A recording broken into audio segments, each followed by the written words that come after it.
Look, there's nothing good to say about this weekend, okay? There's just nothing good to say about this weekend unless you want to include all the usuals, the pitching and everything else. The hitting was a complete catastrophe, and it looked like everything just got set back on its regular course, right?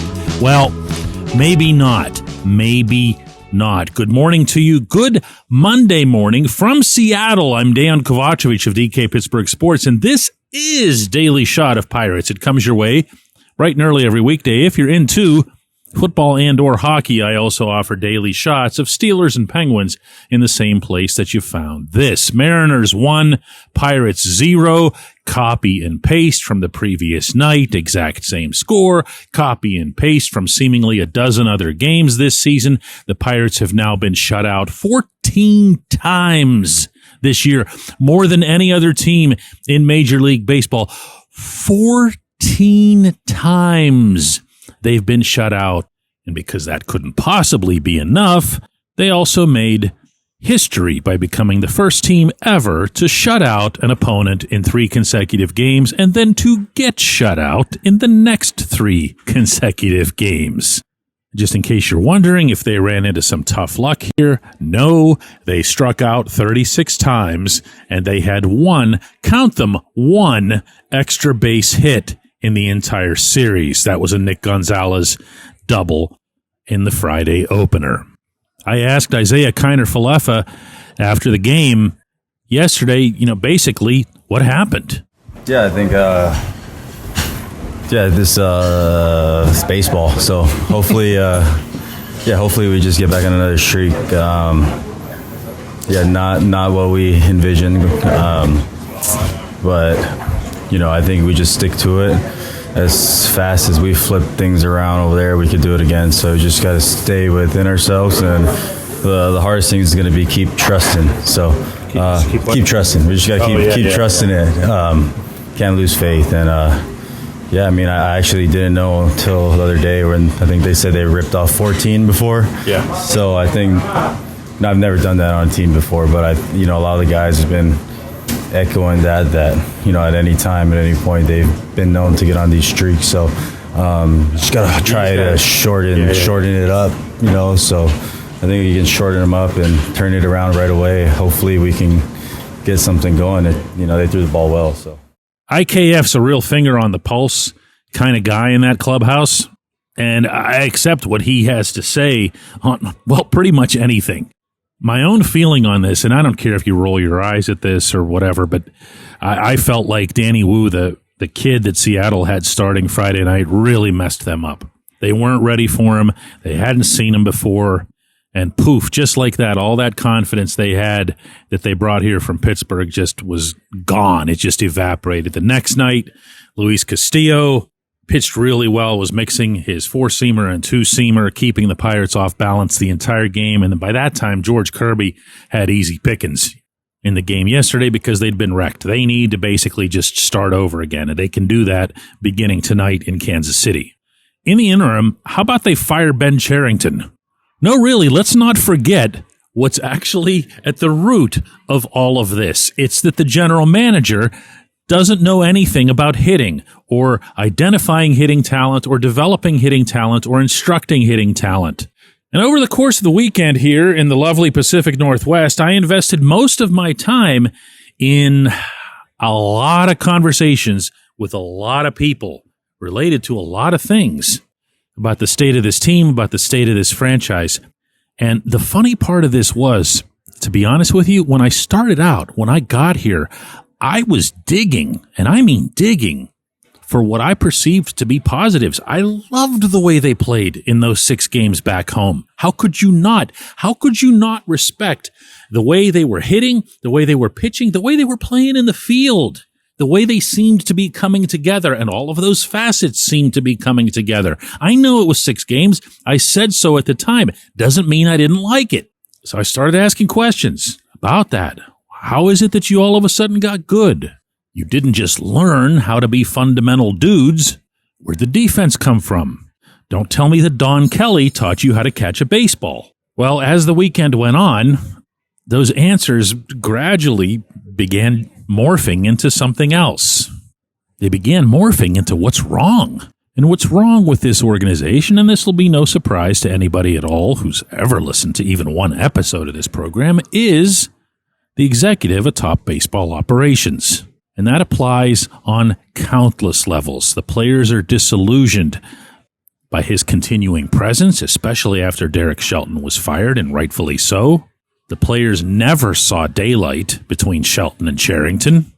The players, the coaches, and everybody else already, at least in my estimation, based on what I learned this weekend, are moving on. They're pretty much on autopilot at field level.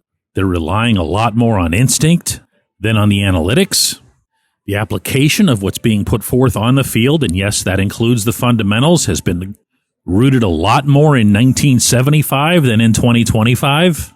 And even the hitting approach. You know, you've heard Cherington espouse more than once, and he's done it a couple of times, by the way, in the past month alone, on the record, in interviews, that what he'd like to see from his lineup, from his roster, is for everybody to get into deeper counts. The Pirates, when they were doing all that hitting last week, I can tell you this unequivocally, we're talking internally about doing the polar opposite thing. Stop and think about that for a second. In turn, they came out here and they started getting themselves into ugly holes in the counts, and then they had no chance. This is a mess. This is a dysfunctional mess. And this is a mess that only one individual can properly address, and he's not doing so. That, of course, would be Bob Nutting. That has got to change. He cannot wait until after the season to make the move everybody knows he's going to make. When we come back, J1Q. If you're looking for a great dining experience, look no further than North Shore Tavern. Located directly across Federal Street from PNC Park, next door to Mike's Beer Bar, North Shore Tavern is Pittsburgh's home for steak on a stone. Enjoy your steak finished on a hot lava stone in front of you, where you ensure each piece is cooked to exactly your liking. Or try their rotating selection of entrees, hot sandwiches, salads, and burgers, all while enjoying the ambiance dedicated to the great players and history of the Pittsburgh Pirates all around you. Come see why everyone's talking about North Shore Tavern and steak on a stone. It's Gun Storage Check Week. Help prevent unwanted access to your firearms. No one wants their unsecured gun to be used in an accident, a suicide, or a crime. Use lockboxes, safes, and locks to secure your firearms. Learn more at gunstoragecheck.org. That's gunstoragecheck.org. Brought to you by NSSF, the Firearm Industry Trade Association.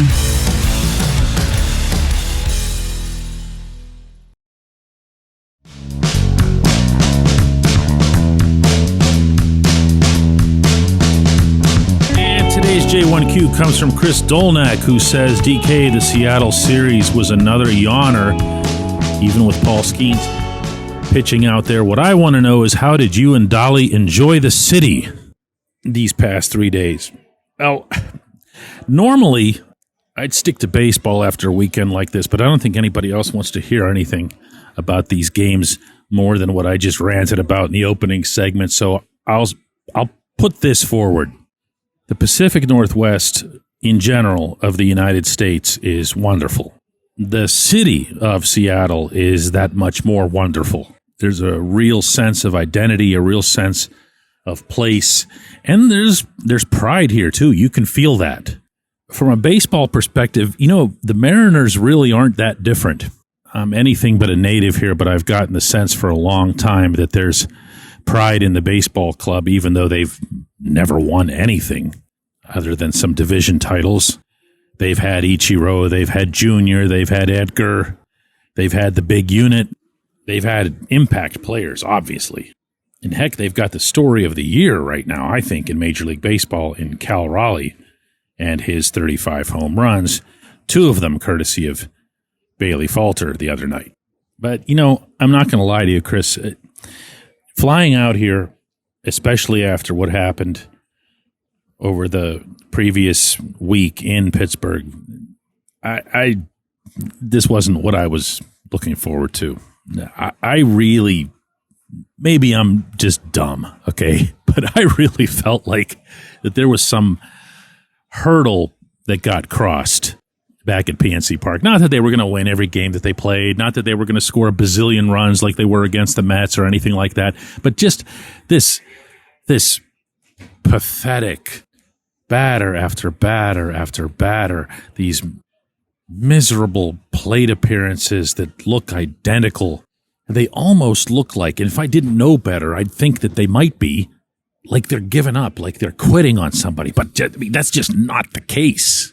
And what really comes of it, for me, just for me, is that, yeah, they can get their energy up, they can get their emotion up, they can believe in Don Kelly, they can get fired up by the home crowd. You've seen by now, I'm sure, the home road splits. They're terrible away from PNC Park, but they're 19-9 under Kelly in home games. And just everything in one fell swoop over one weekend relapsed, for lack of a better term. And that's too bad, because I do believe these guys when they say that they're 2 or 3 bats away. And when that's said, and they do say that, and I've said that to you, I'm not talking about 2 or 3 ordinary bats. I'm talking about 2 or 3, somewhere near the middle of the order bats. And those don't grow on trees. But they do, and they can come through smart free agent signings. They do, and they can come through the draft. They do, and they can come from international signings. Hold your forefinger against your thumb and look at the shape that it makes. And that is what Ben Cherington has brought to this organization in a half a decade as the general manager. 0 hitters. 0 hitters in Pittsburgh, 0 hitters in Indianapolis, 0 hitters in Altoona. The first one you can find that has anything at all to do with him is Connor Griffin way down in Greensboro. And that is so fantastically fireable that I can't believe we're all still wasting oxygen on this subject. I appreciate you, Chris. I appreciate everybody who listens to Daily Shot of Pirates. I'll be flying home probably around the time that you're listening to this, and we'll have another episode of Daily Shot of Pirates tomorrow.